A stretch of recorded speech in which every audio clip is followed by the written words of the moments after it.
All right, let's just get right into it. We have all been there, right? That feeling of having absolutely zero drive, where putting things off feels less like a choice and more like gravity. We're going to break down exactly why that happens, and more importantly, how you can flip this hidden switch in your brain to make doing hard things something you actually start to crave. So does this sound familiar? You hit the snooze button over and over. That blanket feels like it's made of lead, and the day ahead just feels like something you have to survive, not conquer. And then you get to your desk, and that blinking cursor, it's just taunting you, isn't it? While the really important stuff just looms over you. You end the day with that awful sting of disappointment, just knowing you could have done more. If that resonates with you at all, I want you to hear this loud and clear. You are not lazy. Procrastination is just a symptom. It is not the disease. The problem isn't a lack of motivation. It's a lack of the right kind of motivation. You're just trying to run a high-performance engine on the wrong kind of fuel. Okay, so let's pop the hood and actually look at the two different engines you can run on. See, it turns out there are two main types of motivational fuel, and, well, most of us get stuck relying on the weaker one. Just understanding the difference is the absolute first step to a complete motivational overhaul. So on one side, you've got what's called extrinsic fuel.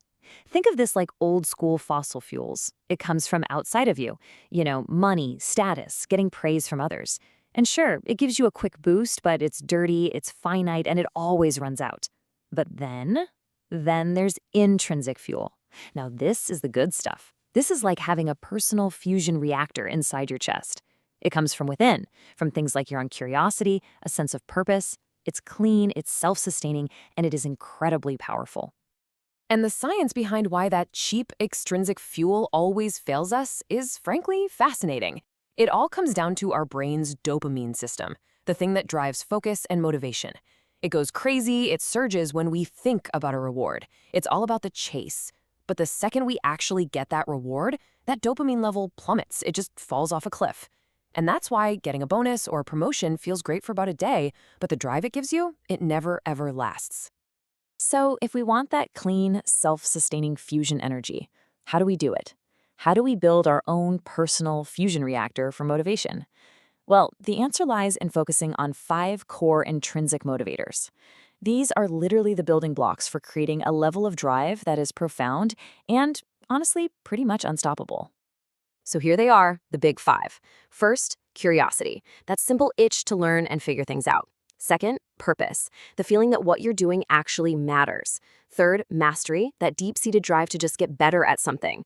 Fourth is a weird word, autotelicity. It's a mouthful, but all it means is loving an activity for its own sake, not for what you get out of it. Like an artist who's just lost in the act of painting. And finally, number 5, autonomy, which is that feeling of being in control of your own life and work. When you get all 5 of these lined up, your motivation becomes practically infinite. I actually lived this. Let me just show you a personal example. This chart right here, this was my motivation when I was doing a PhD in my early 20s. As you can see, my curiosity and my purpose were through the roof. I was fascinated by consciousness. But look at the other 3, mastery, autotelicity, autonomy, completely flatlined. I wasn't really improving, I hated the day-to-day work, and I had zero control. And my drive, it completely cratered. Now look at this. This is the difference. I bailed on academia and co-founded a business instead. My curiosity and purpose, still just as high. But now the other 3 motivators just went through the roof. I could constantly work on my skills. I actually loved the day-to-day grind, and I had total autonomy. All 5 of those dials got turned to max, and the result was just this explosion of sustainable, long-term drive. And here's where this whole thing gets really, really powerful. See, these motivators, they don't just add up. They compound, they multiply, they create this incredible virtuous cycle, a kind of flywheel for performance that just feeds on itself, getting stronger and stronger over time. So here's how that flywheel works. When you have high intrinsic motivation, it's way easier to get into a state of flow. You know what I'm talking about, that state where you're so absorbed in what you're doing that time just melts away. But here's the kicker. That feeling of flow is itself the ultimate intrinsic reward. So the more flow you get, the more motivated you become, which then leads to even more flow. You get caught in this amazing upward spiral of performance and motivation. And don't for a second think this is some new age productivity hack. This is the hidden engine that has powered the world's greatest performers for centuries. I mean, Einstein's relentless curiosity, Marie Curie's unshakable sense of purpose, Michael Jordan's obsessive, all-consuming drive for mastery, Van Gogh's pure love for the simple act of painting, they were all running on high-octane, 100% intrinsic fuel. Okay, so the theory is great, right? But how do you actually use this? How do you apply it? Let's build a really practical plan to start dialing up each of your 5 intrinsic motivators, like today. So, to boost your curiosity, the learning has to have leverage, and you need immediate feedback. What you learn needs to create a real result, and you need to see that result fast. So, for example, if you're a writer, don't just go read a book on grammar. Instead, learn one new technique, and then immediately, use it in the article you're working on right now. Seeing that instant improvement is the fuel that makes you want to learn more. All right, for mastery, you've got to start thinking like a professional athlete. First, you have to identify the very specific skills that will get you to your long-term goals. Then, you practice them deliberately, right at the edge of your comfort zone.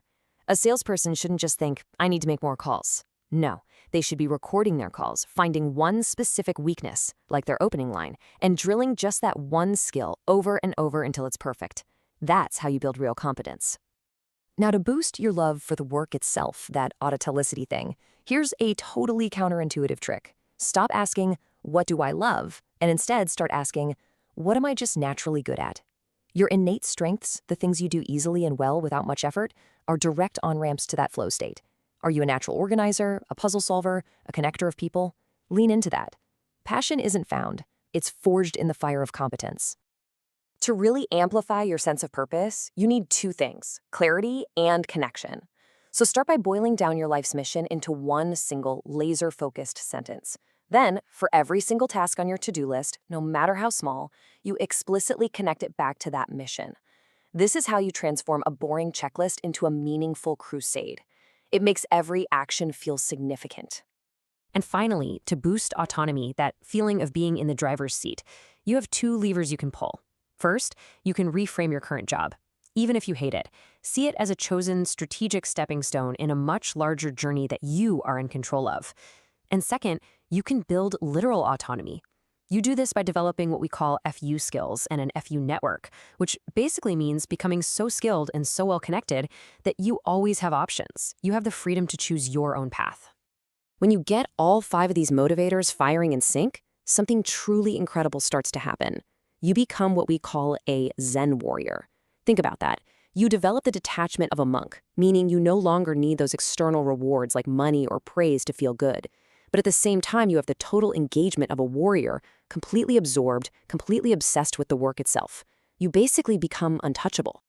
So I want you to look at these 5 motivators in your own life, right now.